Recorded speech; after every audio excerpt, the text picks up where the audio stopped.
Let me introduce you now to a man who thinks that changes in the perspective of growing older is already here, that we are experiencing the phenomenon, a third career in the new stage of life. Let's welcome Counselor and Manager Poul-Erik Tindbæk. There you are.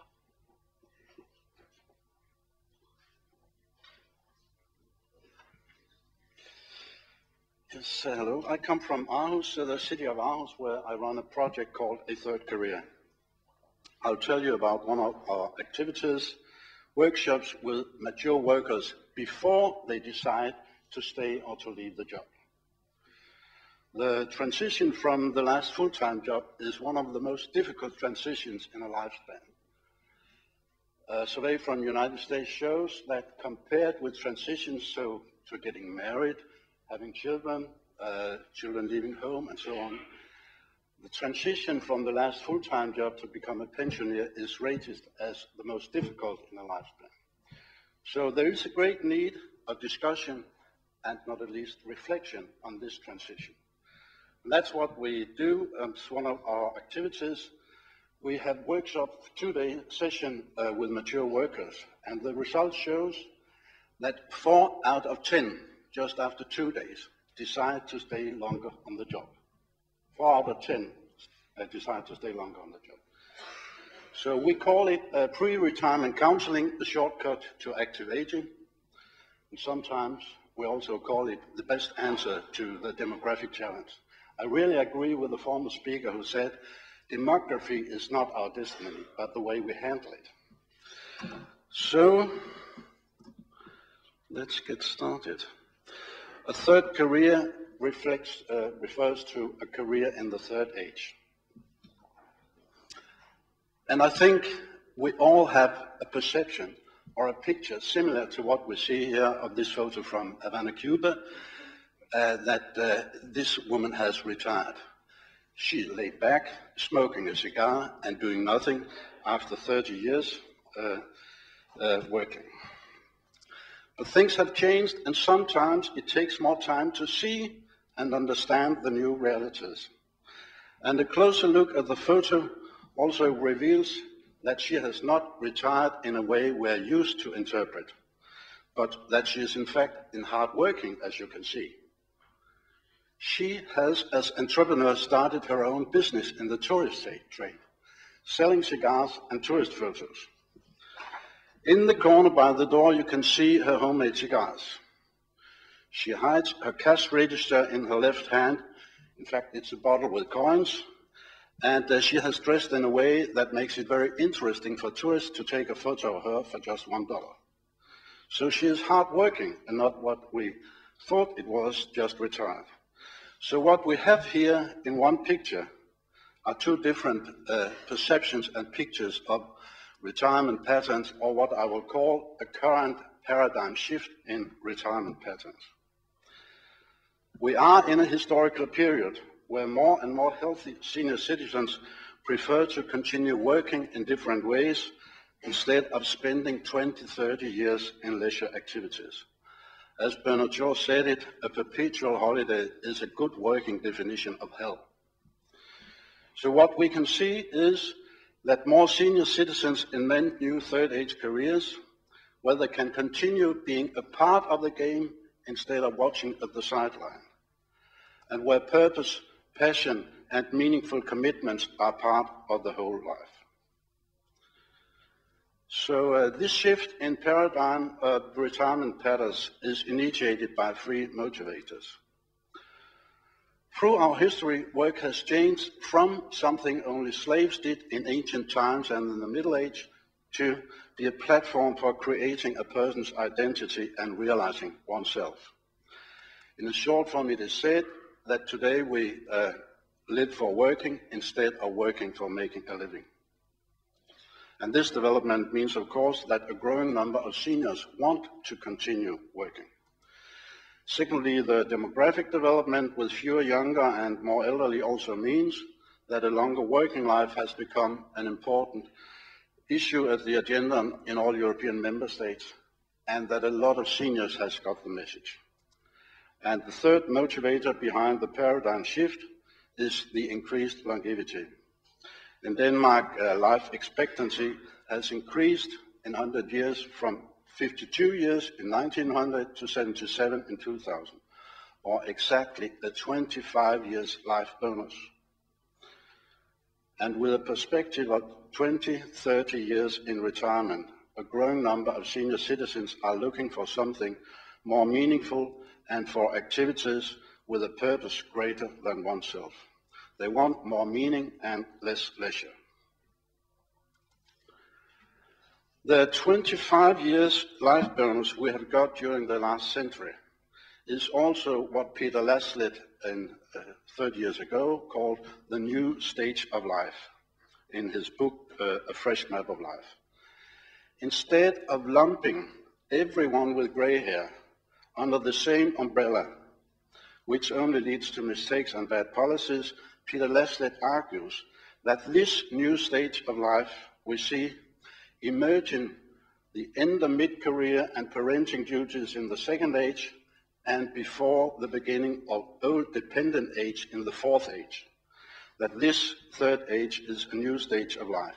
It's inhabited by independent, healthy and well-educated senior citizens, more and more well-educated, and the group of people in the third age, in fact, outnumbers the group of people in fourth age, quite opposite of what is the perception of elderly people in our society. And as Peter Laslett says it, if we not very soon find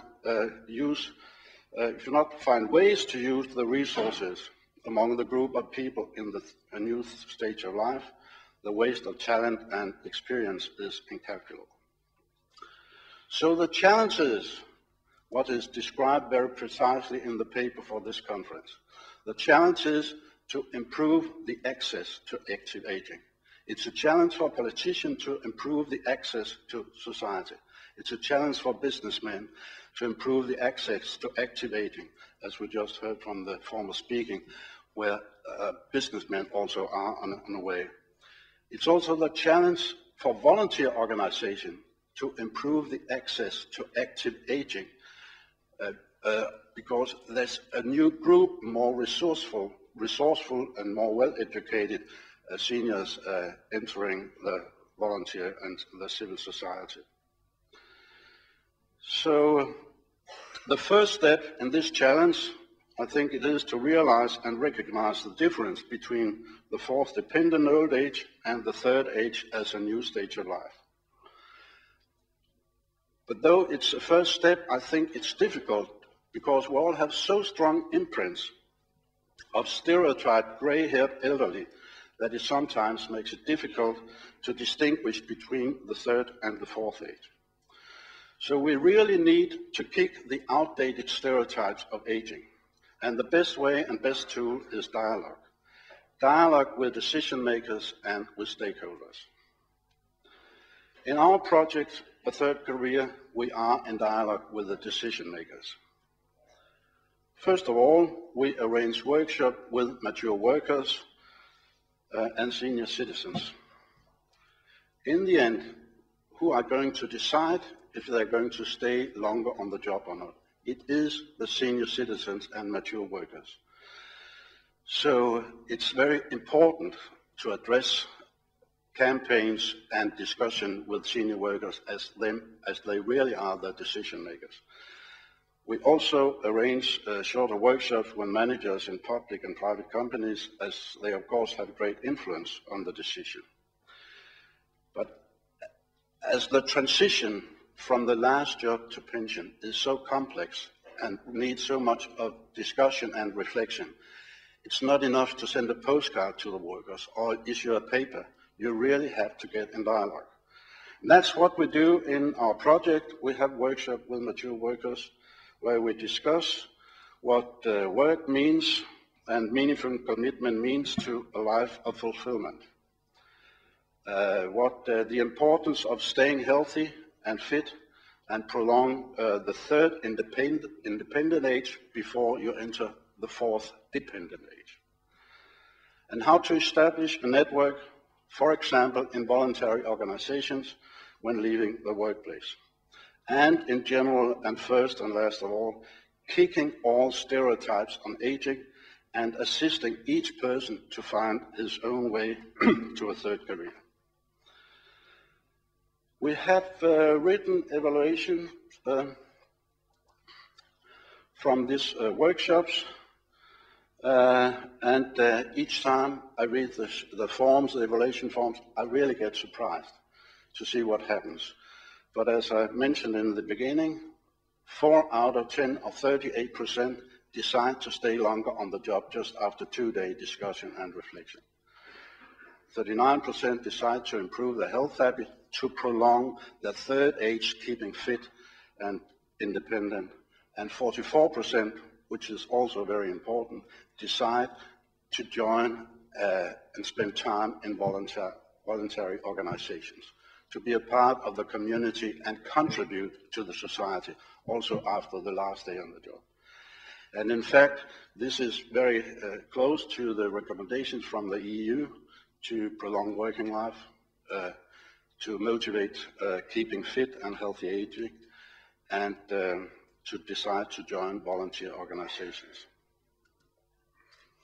So altogether, I think our workshops are very close to the recommendations from the EU, and that dialogue with decision makers are very good tools for prolonging working lives and for developing new third age careers.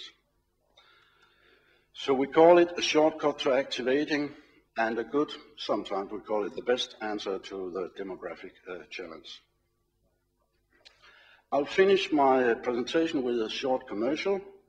In June, our project, A Third Career, will arrange a Train the Trainer workshop in Aarhus, where you will get a complete program on such a successful 2-day workshop and possibility to adjust it to what you want.